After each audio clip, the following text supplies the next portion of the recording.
everyone, I'm Kathleen Burkinshaw, Japanese-American author, and today I'm going to be reading from my middle grade historical fiction, The Last Cherry Blossom, and it's based on events in my mother's life in Hiroshima during World War II when she was 12 years old. I thought that today, being March 31st, it is the day when the cherry blossoms bloom the fullest in Hiroshima, in that part of Japan. And unfortunately, due to COVID-19, we are all having to stay in place. So since we can't see them out there, they can't enjoy them. And it's such a dreary day here in Charlotte, North Carolina, I thought it would be a great way to share some of the cherry blossom season with you. And then I wanted to show you some of my little writing mascots and some other memorabilia that I've picked up with cherry blossoms on it. The cherry blossom was my mother's favorite festival in Japan. And so I'm going to read from chapter 22, which is in the book where it actually discusses going to the cherry blossom festival. And there is a significance to it for the book, which I'll talk about when I'm done reading from that chapter.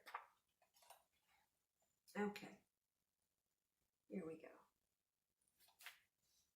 There will be some people that will be talked about, so in case you don't know, Sumio is the stepmother for Yuriko, the main character. Machiko is her best friend, and Genji is her annoying little cousin. We drove about 40 minutes to Hijiyama Park.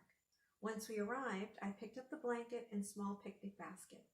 Children in their kimonos ran up and down the winding paths, pointing at the beautiful blossoms as their parents followed the trails of laughter to catch up with them. The paths were usually lined with paper luminaries, so the blossom's beauty could be enjoyed even after sunset, but the fear of nighttime bombing snuffed them out. We managed to find a picnic spot right under a beautiful cherry tree in full bloom. Petals of light and dark pink, rippled with white, hung on the branches as if they themselves were delicate lanterns. I can see the tall buildings in downtown Hiroshima from here. In fact, I can see all the way to Hiroshima Bay, I exclaimed. Yes, the view is almost as beautiful as all the cherry blossoms, Sumio replied. As soon as we had set down our things, Machiko and her family joined us. They added their blanket next to ours. We began to unpack all of the delicious food that we would share for Hanami. Yuriko, the cherry blossoms seem pinker than usual. Do you think so? Machiko asked as she picked up norimaki with her chopsticks. Yes, they are breathtaking. It seems like there are more people here this year too, I said as I stole teriyaki from Genji's plate while he looked up at the blossoms. I think we need to enjoy the beauty more this year since there is so much ugliness with the war. At the factory, so many families have lost fathers, brothers, or both. For some, the factory is their only home now. Machiko frowned. That's awful. I'm sure a factory would never feel like a home. We are so lucky to still have our families. And each other, we added in unison. Children gathered in the grassy area not covered by picnic blankets. Genji tapped me on the shoulder. Yuriko, don't forget, we're going to dance and sing too later on. We promise. Yes, I know, I sighed. I was so happy to be out enjoying the cherry blossoms that I was willing to keep my promise to annoying Genji just this once. Yuriko, my younger brothers want to sing and dance too. We can all dance together, Machiko said between bites of her teriyaki.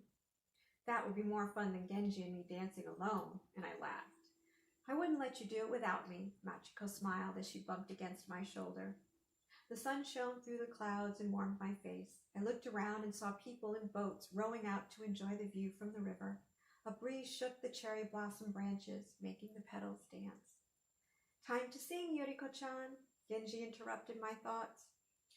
I stood with Machiko and her brothers, and we all formed a circle. Genji took my right hand, and Machiko was on my left. We began to run in a circle.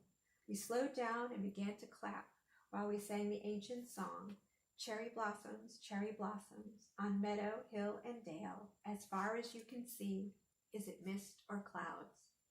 Once our dance finished, we sat again on the blanket to watch the sunset. The purple and pinks of the sky made the perfect backdrop for the blossoms. A magical deep glow painted the sky. I wanted to hold this memory in my heart forever. Finally, we packed up our belongings and drove back to the house. The dining room doors were opened and the lanterns were lit.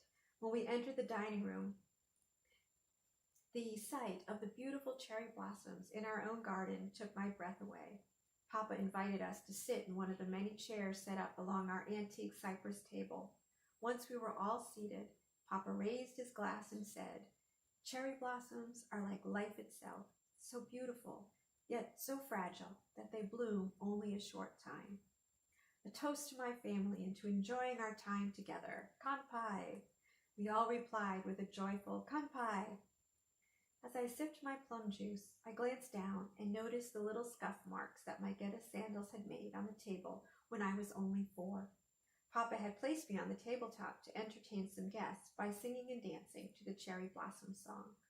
"Yuriko-chan, did you hear me?" Genji asked. "What? No, I'm sorry, what did you say?" I shook my head, coming out of my daydream. "I asked if you were really allowed to dance on top of this table." "Yes, Genji, I danced and sang on this table once." "I'm jealous. You were so lucky." "Yes, I was." I looked around the room at their happy faces, realizing that even though there was so much uncertainty and fear, joyful, happy moments still existed, and I smiled. Sakura Hanami, or the Cherry Blossom Festival, was something my mother looked forward to every year. And of course, with Japan, cherry blossoms have a very rich symbolism for them as well. And they do very big celebrations during that time. They'll have different drinks for cherry blossoms. They'll have certain foods for cherry blossoms. But of course, this year, a lot of the areas with the cherry blossoms look kind of deserted because everyone has to stay indoors to protect themselves.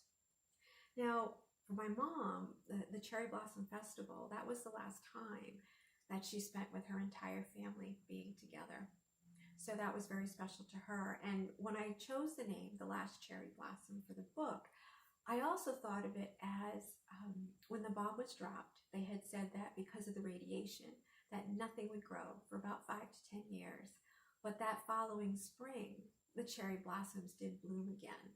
Not all of them, but some did come back. And to me, that showed the strength and the resilience and the persistence of the Japanese people to move forward after something so devastating, and seeing the strength in my mom as a result of that. So that's how I came to use The Last Cherry Blossom. Now, some of the things that I have that I think is going to be fun to show you has to do with cherry blossom time. My daughter had ordered some coffee, some actual sakura latte. So it's supposed to have some kind of a sweet floral taste to it. And so it's just instant, and you use the hot water and it actually comes out in a pink color, which I think was really cute. And it did taste very good. I also have some mascots that I have when I'm writing. I don't always write at this desk. Sometimes, most of the time, because of my pain level, I'm usually in the family room on the couch, and I'm using a laptop desk. But I always bring these wherever I go. These are my little mascots. I have a unicorn from Tokidoki. This is from last year, and her name is Sakura. And this one is Ichiya, and that was from this year. My daughter had given them to me. So with the cherry blossoms, I feel that they're very good luck to use. I also have my cute little cherry blossom Neko kitty cat.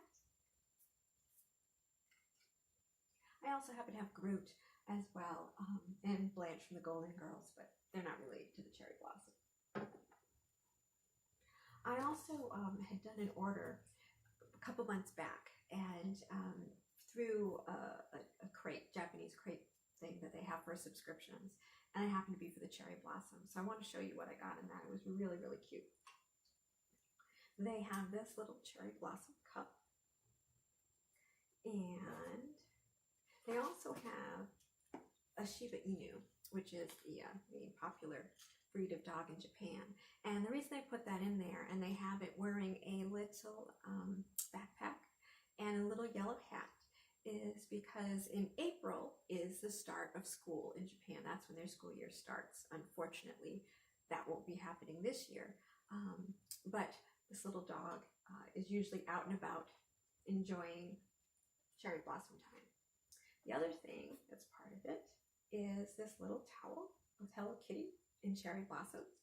And an interesting fact, when we went to visit Japan and we would go to the public restrooms, I had noticed that there were no paper towel dispensers, not usually an air dryer, and I was very confused. And so, you end up trying to shaking your hands dry. But then I watched, and when somebody came out, I saw them take out a little towel like this out of their bag. And that's what they used to wipe their hands. So that way they wouldn't have to worry about building up too much paper and for the environment. Let's see. So, and then the other thing is that also came with this is there is a manga called Cardcaptor Sakura, and Sakura is the main character. So they sent this cute little lamp, but you can probably see the design better if I hold it up close to that. I think you'll be able to see how kawaii all this is. So cute. The last thing that I thought would be fun to show you is I received these salted pickled sakura blossoms and for my birthday. And basically what you do with these is you can make tea. I haven't done the tea yet, but if you then put them in warm water or hot water, they will grow from being these little bit shriveled up for pickling, and it turns into this. And so the blossoms start to bloom, and they might rise to the top like that. And that was just in the time I poured the hot water in just before I started doing the taping. And so they'll last like this for a couple of days. So sometimes people will put these in little jars like this and use it to decorate the table. The sakura tea is used a lot, sometimes at weddings. So that's the reason they would pickle it, so they can use it throughout the year other than just at cherry blossom time. So I hope that I can bring a little cherry blossom sunshine into your home today. And if you have any questions, please go to my webpage at www.kathleenburkinshaw.com. I also can be found on Instagram at Kathleen Burkinshaw and on Twitter at KLBurkinshaw1. That's the numeral 1. And also I have my author Facebook page at author Kathleen Burkinshaw. I would love to hear from you because if you have questions, I'd be happy to answer them. And I hope you enjoy the reading of the Cherry Blossom Festival. And so please, everyone, please take care and stay well and stay safe. Sayonara!